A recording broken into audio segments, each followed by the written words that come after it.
সাবিত্ৰী দেৱী কান্দি কান্দি SP চাহাবৰ অফিচত উপস্থিত হ'ল। তেওঁৰ মুখত আৰু হাতত আঘাতৰ ৰঙা পৰা চিন। SP চাহাবৰ অফিচৰ বাহিৰত থকা ছিকিউৰিটি গাৰ্ডজনে সাবিত্ৰী দেৱীক বাধা দি ক'লে, আপুনি ভিতৰলৈ যাব নোৱাৰিব।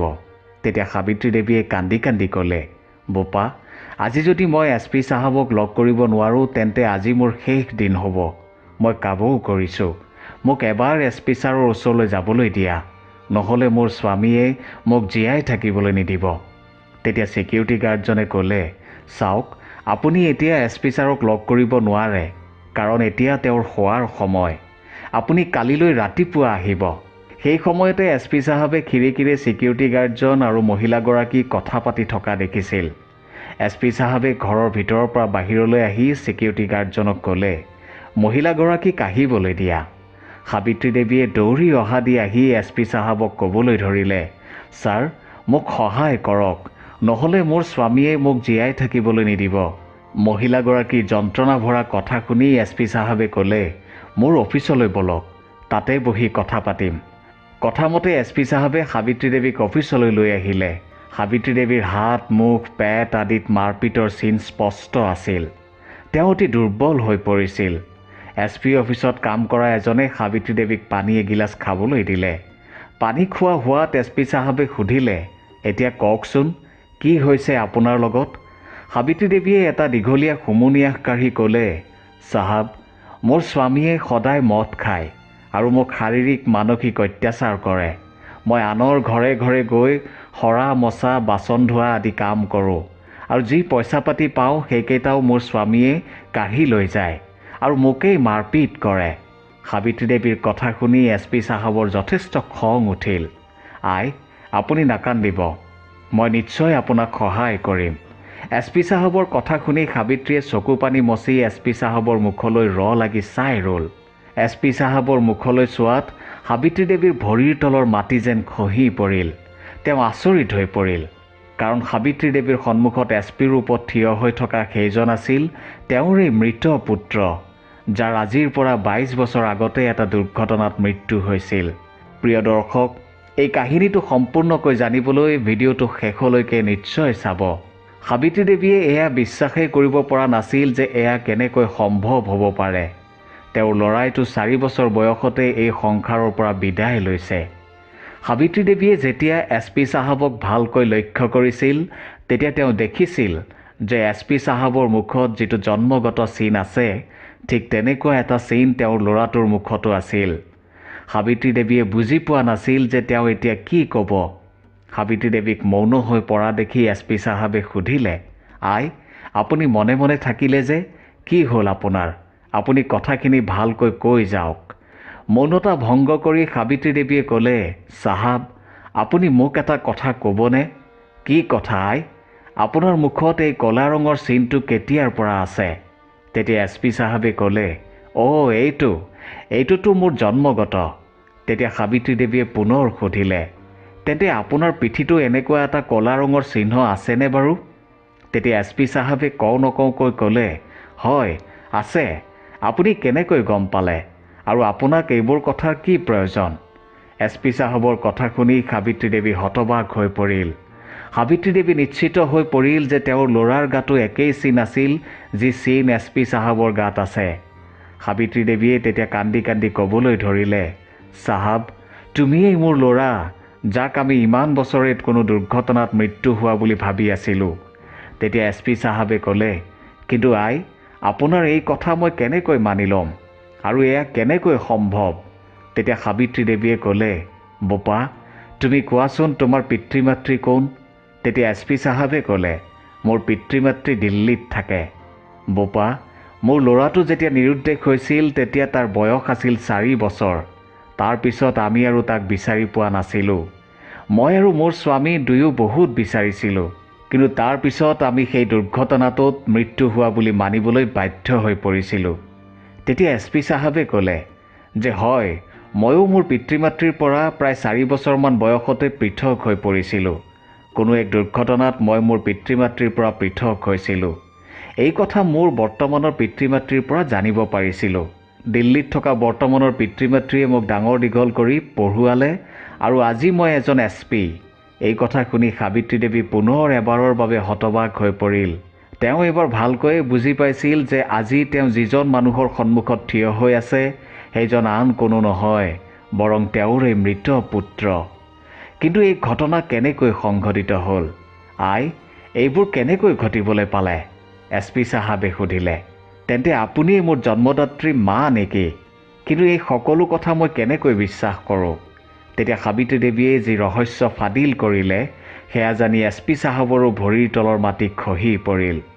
সাবিত্ৰী দেৱীয়ে থকাথকি মাতেৰে ক'বলৈ ধৰিলে, প্ৰকৃততে এয়া আজিৰ পৰা 24 বছৰ আগৰ কথা। ৰাজস্থানৰ এখন সৰু গাঁৱত বাস কৰা সাবিত্ৰী দেৱী সৰুৰে পৰাই পঢ়া শুনাত চোকা বুদ্ধি সম্পন্ন আছিল। তেওঁ তেতিয়া কলেজত পঢ়ি আছিল যেতিয়া তেওঁ সেই কলেজৰে প্ৰণৱ নামৰ এজন শিক্ষকৰ লগত চিনাকি হৈছিল।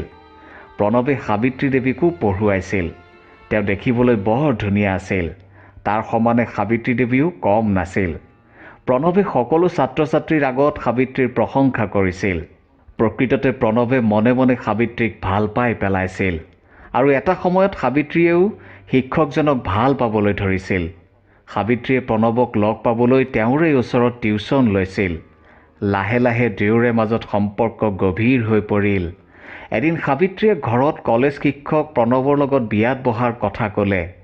তেতিয়া সাবিত্ৰীৰ মাক দেউতাকে এনে কথা শুনি জাঙুৰ খাই উঠিল আৰু এনে বিয়া হ'ব নোৱাৰে বুলি নিশ্চিত কৰিলে। কাৰণ প্ৰণৱ সাবিত্ৰীতকৈ প্ৰায় 8 বছৰ মানে ডাঙৰ আছিল। কিন্তু সাবিত্ৰীয়ে মাক দেউতাকক বুজাই বুজাই সন্মত কৰিছিল। আনফালে প্ৰণৱেও ঘৰত সাবিত্ৰীৰ কথা কৈছিল। ঘৰৰ আপত্তি আছিল যদিও অৱশেষত অতি ধুমধামেৰে প্ৰণৱ আৰু সাবিত্ৰীৰ বিবাহ সম্পন্ন হৈছিল। বিবাহৰ এবছৰ পিছতেই সাবিত্ৰীয়ে এটা ল'ৰা সন্তান জন্ম দিছিল, যাৰ নাম আছিল ৰাহুল। ৰাহুলক সন্তানৰূপে পাই প্ৰণৱ আৰু সাবিত্ৰী বৰ সুখী আছিল। খোৱা বোৱা, পিন্ধন উৰণ আদিকে ধৰি প্ৰণৱে পুতেকৰ প্ৰত্যেকটো কথাই ধ্যান দিছিল। লাহে লাহে ৰাহুল ডাঙৰ হ'ল। তাৰ বয়স তেতিয়া 4 বছৰ। এনেও সৰু সৰু ল'ৰা ছোৱালীয়ে ফুৰিবলৈ পালে বৰ ভাল পায়। ৰাহুলো তাৰ ব্যতিক্ৰম নাছিল। সেয়েহে সাবিত্ৰীয়ে এদিন প্ৰণৱক ক'লে, হেৰি, বিয়াৰ পিছত আমিও দেখোন ক'তো ফুৰিবলৈ যোৱাই নাই। এতিয়া ল'ৰাও ডাঙৰ হৈছে। এইবাৰ গৰমৰ বন্ধত নহ'লে ব'লক আমি ক'ৰবালৈ ফুৰিবলৈ যাওঁ। প্ৰণৱে প্ৰথমতে সন্মতি দিয়া নাছিল, কাৰণ গৰমৰ বন্ধ হ'লেও তেওঁৰ ওচৰলৈ ছাত্ৰ ছাত্ৰীবোৰ টিউচন পঢ়িবলৈ আহে। তথাপি ল'ৰা আৰু পত্নীৰ কথা পেলাব নোৱাৰি তেওঁ মান্তি হ'ল। প্ৰণৱে পুত্ৰ ৰাহুল আৰু পত্নী সাবিত্ৰী দেৱীক লগত লৈ হিমাচল প্ৰদেশলৈ ফুৰিবলৈ গ'ল। জুন মাহৰ সময় আছিল। পাতলীয়া বৰষুণো দি আছিল। খবৰ কাগজত ওলাইছিল যে হিমাচল প্ৰদেশৰ কোনো কোনো পাহাৰীয়া অঞ্চলত বৰষুণৰ বাবে ভূমিস্খলন হৈছিল। কোনো কোনো স্থানততো ডাৱৰো বিস্ফোৰণ হৈছিল। কিন্তু প্ৰণৱ আৰু সাবিত্ৰীয়ে এই কথা গম পোৱা নাছিল। তেওঁলোকে যেনে তেনে হিমাচল প্ৰদেশৰ মনালীত উপস্থিত হ'ল। মনালীত তেওঁলোকে কিছুদিন ঘূৰিলে ফুৰিলে। কিন্তু এয়া তেওঁলোকৰে দুৰ্ভাগ্য বুলি ক'ব লাগিব যে অত্যধিক বৰষুণ হোৱা বাবে তেওঁলোকে মনালীতে আবদ্ধ হৈ পৰিল। তেওঁলোকে যিখন হোটেলত আছিল তাৰ পৰা ওলাব নোৱাৰা অৱস্থা হ'ল। বৰষুণৰ বাবে বিভিন্ন স্থানত ভূমিস্খলন হৈছিল, যাৰ বাবে প্ৰায় সকলোতে বিজুলী বাতিৰো ব্যৱস্থা অচল হৈ পৰিছিল। প্ৰায় 3 দিন হোটেলত আবদ্ধ হৈ থকাৰ পিছত যেতিয়া ৰাস্তা খুলিলে তেতিয়া প্ৰণৱে ভাবিলে যে এতিয়াই হোটেলৰ পৰা ওলাই যোৱাই ভাল। নহ'লে আৰু বহুদিনলৈ এই হোটেলতে আবদ্ধ হৈ থাকিব লাগিব। বহুতেই তেওঁলোকক এনে পৰিস্থিতিত হোটেল এৰি যাবলৈ বাধা দিছিল, কাৰণ বিভিন্ন স্থানত ভূমিস্খলন হৈছিল, পাহাৰীয়া নদীৰ জলস্তৰো বৃদ্ধি পাইছিল। কিন্তু প্ৰণৱে ইমান দিন এনেকৈ বন্দী হৈ থাকিব নোৱাৰে, কাৰণ সি এখন কলেজৰ শিক্ষক আৰু তেওঁলোক ফুৰিবলৈ যোৱা কেইবাদিনো হ'ল। এই ভ্ৰমণ তেওঁলোকৰ বাবে যেন এক শাস্তিহে আছিল। তেওঁলোকে যেনে তেনে ঘৰলৈ বুলি উভতনি যাত্ৰা আৰম্ভ কৰিছিল। কিন্তু তেওঁলোকে ভবাই নাছিল যে তেওঁলোকৰ লগতে এটা দুৰ্ঘটনা ঘটিবলৈ গৈ আছে। সন্ধিয়াৰ সময় আছিল। পাহাৰৰ সৰু ডাঙৰ শিল বাগৰি আহি ৰাস্তাত তেওঁলোকৰ গাড়ীৰ আগত পৰিল, যাৰ বাবে তেওঁলোক আগুৱাই যাব নোৱাৰা হ'ল। ভগৱানৰ কৃপাত সেইবাৰ তেওঁলোক যেনে তেনে বাচিল। চালকজনে সাহসেৰে আৰু বুদ্ধিৰে তেওঁলোকক তাৰ পৰা বচাই গাড়ীখন আগুৱাই লৈ গ'ল। কিন্তু বিপদ যেন তেওঁলোকৰ বাবে তেতিয়াও ৰৈ আছিল। তেওঁলোক আগবাঢ়ি গৈ থকা ৰাস্তাটোৰ মাজতে এটা কেঁকুৰি আছিল আৰু সেইফালেদিয়ে এখন পাহাৰীয়া নদী বৈ আহিছিল। বৰষুণৰ পানীৰে নদীৰ বুকু ওফন্দি উঠিছিল। প্ৰণৱহঁতৰ গাড়ীখন আগবাঢ়ি গৈ থকা সময়তে হঠাৎ ভূমিস্খলন হ'ল, যাৰ বাবে চালকজনে গাড়ীখন নিয়ন্ত্ৰণ কৰিব নোৱাৰিলে আৰু গাড়ীখন নদীত পৰিল। পাৰত উপস্থিত থকা মানুহে চিঞৰ বাখৰ কৰি হুলস্থুল লগালে। কেইজনমানে ৰছীৰ সহায়ত গাড়ীখন ৰখালে। গাড়ীখন ৰখোৱাত প্ৰণৱে বাওঁ হাতেৰে ৰছীডালত ধৰিলে আৰু সোঁহাতখন সাবিত্ৰীলৈ আগবঢ়াই দিলে। সাবিত্ৰীৰ কোলাত আছিল 4 বছৰীয়া ৰাহুল। সাবিত্ৰীয়েও ৰাহুলক বাওঁ হাতেৰে সজোৰে বুকুৰ মাজত সুমুৱাই ল'লে আৰু সোঁহাতেৰে প্ৰণৱৰ হাতত ধৰিলে। প্ৰণৱে লাহে লাহে সাবিত্ৰীক গাড়ীৰ ভিতৰৰ পৰা টানি উলিয়াবলৈ যত্ন কৰিলে। সাবিত্ৰী গাড়ীখনৰ পৰা মাত্ৰ অলপ ওলাই আহোঁতেই ঘটিলে এক অতি হৃদয় বিদাৰক ঘটনা। সাবিত্ৰীৰ কোলাৰ পৰা সৰি পৰিল ৰাহুল আৰু নদীৰ পানীত উটি গ'ল। সাবিত্ৰীয়ে হিয়া ঢাকুৰি ৰাহুল ৰাহুল বুলি কান্দিবলৈ ধৰিলে। এই দৃশ্য দেখি প্ৰণৱৰ গাৰ নোম শিয়ৰি উঠিল। অসহায় প্ৰণৱে আৰ্তনাদ কৰি উঠিল। গাঁৱৰ মানুহে সাবিত্ৰী আৰু প্ৰণৱক যেনে তেনে বচালে, কিন্তু ৰাহুলক বচাব নোৱাৰিলে। আনকি সুৰক্ষা কৰ্মীয়েও ৰাহুলক বহুত বিচাৰিলে, কিন্তু ক'তো ৰাহুলৰ সন্ধান নাপালে। পিছদিনা NDRF আৰু SDRFৰ মানুহ আহিল। বহু সময় নদীৰ বহু দূৰলৈকে ৰাহুলক বিচাৰিলে, কিন্তু তেওঁলোকেও ৰাহুলক বিচাৰি নাপালে। প্ৰণৱে এই ঘটনাৰ বাবে সাবিত্ৰীকে দায়ী কৰিলে। প্ৰণৱৰ মতে সাবিত্ৰীয়ে ৰাহুলক জোৰে সাৱটি ধৰাহেঁতেন এই ঘটনা নঘটিলহেঁতেন। ৰাহুল সৰু ল'ৰা, কিন্তু তুমিতো ৰাহুলৰ বয়সৰ নহয়। ঘূৰিবলৈ ফুৰিবলৈ তোমাৰহে বেছি ইচ্ছা হৈছিল। যদি আমি নাহিলোহেঁতেন তেন্তে আমাৰ লগত এই ঘটনা নঘটিলহেঁতেন আৰু আজি আমাৰ ল'ৰা আমাৰ লগত থাকিলহেঁতেন। সাবিত্ৰীয়ে প্ৰণৱৰ এই কথাৰ একো উত্তৰ দিয়া নাছিল, কেৱল মনে মনে শুনি আছিল। লাহে লাহে সময় পাৰ হৈছিল, কিন্তু ৰাহুলৰ কোনো খবৰ নাছিল। প্ৰণৱ আৰু সাবিত্ৰীয়ে এয়া সপোনতো ভবা নাছিল যে তেওঁলোকৰ লগত এনেকুৱা এটা ঘটনা ঘটিব। প্ৰণৱ পুত্ৰ শোকত বেছি ভাগি পৰিছিল আৰু লাহে লাহে সাবিত্ৰীক ঘীন কৰিবলৈ আৰম্ভ কৰিছিল, কাৰণ প্ৰণৱে ৰাহুলক বহুত বেছি ভাল পাইছিল। এখন কলেজৰ শিক্ষক হৈও প্ৰণৱে মদ খাবলৈ আৰম্ভ কৰিলে। লাহে লাহে তেওঁ গম নোপোৱাকৈয়ে এটা বেয়া ৰাস্তাত ভৰি দিলে। প্ৰণৱে চাকৰি হেৰুৱালে আৰু জুৱা খেলিবলৈ আৰম্ভ কৰিলে। আনকি এটা সময় এনেকুৱাও আহিল যে প্ৰণৱে নিজৰ ঘৰ মাটি সম্পত্তি বন্ধকত থ'বলগীয়া হ'ল। লাহে লাহে তেওঁলোকৰ পানীত হাঁহ নচৰা অৱস্থা যেন হ'ল। ঘৰখন চলোৱা সম্পূৰ্ণ দায়িত্ব এতিয়া সাবিত্ৰীৰ ওপৰত পৰিল। সাবিত্ৰী আনৰ ঘৰে ঘৰে সৰা মচা বাচন ধোৱা কাম আদি কৰিবলৈ ধৰিলে। সাবিত্ৰীয়ে উপাৰ্জন কৰা আধা পইচা প্ৰণৱে কাঢ়ি লৈ যায়। সাবিত্ৰীয়ে ইয়াৰ প্ৰত্যুত্তৰ দিলে প্ৰণৱে বেয়া মাত মাতে, আনকি মাৰপিটো কৰে।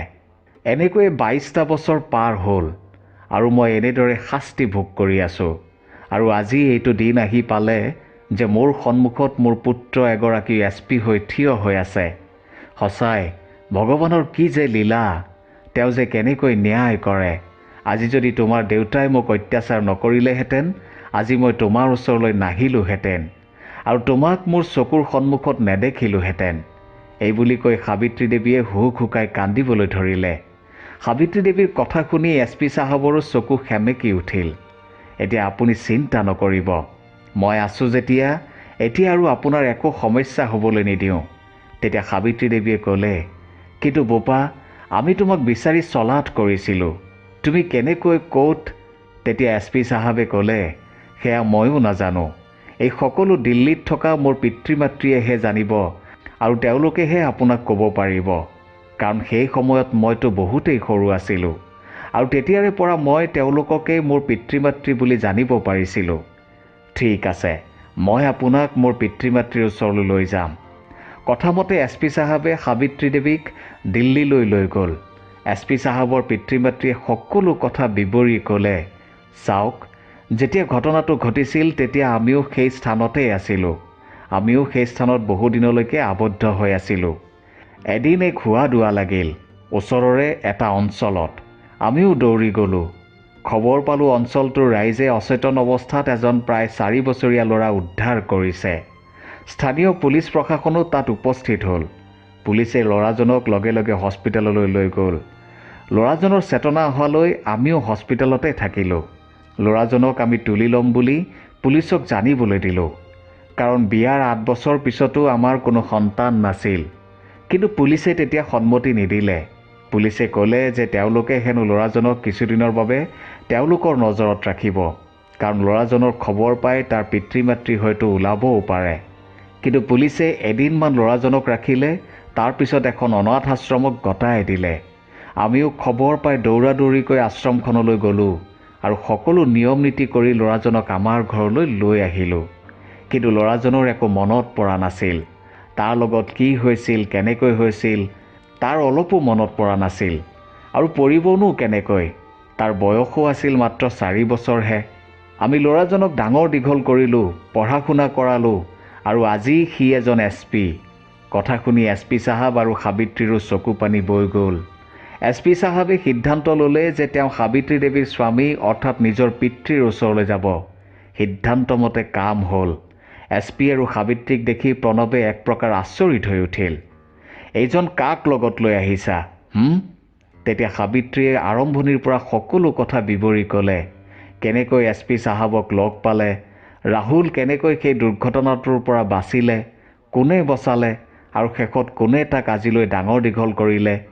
সাবিত্ৰীৰ মুখত এই কথা শুনি প্ৰণৱৰো চকু সেমেকি উঠিল আৰু SP চাহাবক সজোৰে সাবতি ধৰিলে।